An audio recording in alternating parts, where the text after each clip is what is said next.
Press the lord నిజమైన స్వరం October 2, 2024 Holi prayer home సంఘం వారి అనుదిన వాగ్దాన పరిచర్య. ఏ అపాయమును రాకుండా యెహోవా నిన్ను కాపాడును. కీర్తనల గ్రంథము 121 అధ్యాయము 7వ వచనము. ప్రియమైన దేవుని వారలారా, దేవుడు మనకు పగలు ఎండ దెబ్బైనను రాత్రి వెన్నెల దెబ్బైనను తగలదు అని అన్నారు కదా. దీని అర్థము, ఈ లోకంలో జీవించుచున్నంత వరకు దేవుని పిల్లలుగా ఏర్పరచబడిన మన మీదకి ప్రకృతి యొక్క ప్రభావం ఏమీ కూడా రాదు అని అర్థం కాదు.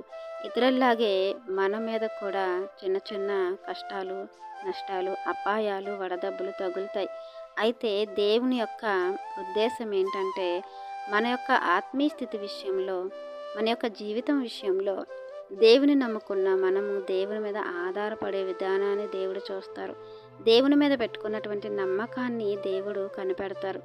దాని ద్వారా మనకు నిత్య రక్షణనివ్వటానికి భూమి మీద మనకున్నటువంటి చిన్న చిన్న శరీర స్వభావాన్ని మన నుండి తీసివేయటానికి, ఆ శరీర స్వభావానికి మనం లోబడకుండా దుర్నీతి పాలు కాకుండా మనల్ని తప్పిస్తూ ఉంటారు.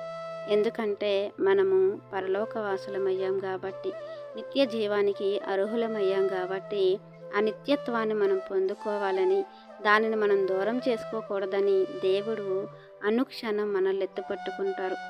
మనము మన విశ్వాస యాత్రలో దేవుని యొక్క ఆధారాన్ని పట్టుకొని మనం నడవాలని దేవుడు ఈ మాటల ద్వారా మనకు తెలియపరుస్తూ ఉన్నారు. మన జీవిత యాత్ర అంతటిలో ఎప్పుడు కూడా మనము దేవునిపై నమ్మకాన్ని ఉంచి మనం ఆయన మీద ఆధారపడినప్పుడు సంపూర్ణ సంరక్షణ మన జీవితంలో దేవుడు అనుగ్రహిస్తారు.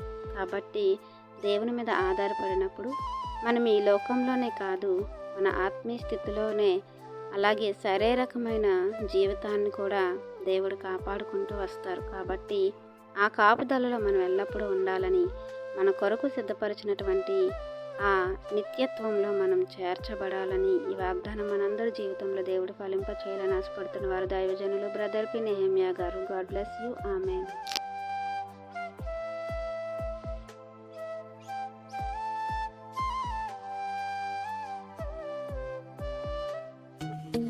Hi friends, Holi prayer home Gajuwaka సంఘం వారు మాట్లాడిన విలువైన దేవుని సందేశములను మీరు వినటానికి మా యొక్క యూట్యూబ్ ఛానల్ హోలీ ప్రేయర్ హోమ్ను సబ్స్క్రైబ్ చేసుకొని పక్కనున్న బెల్ ఐకాన్ క్లిక్ చేయగలరు.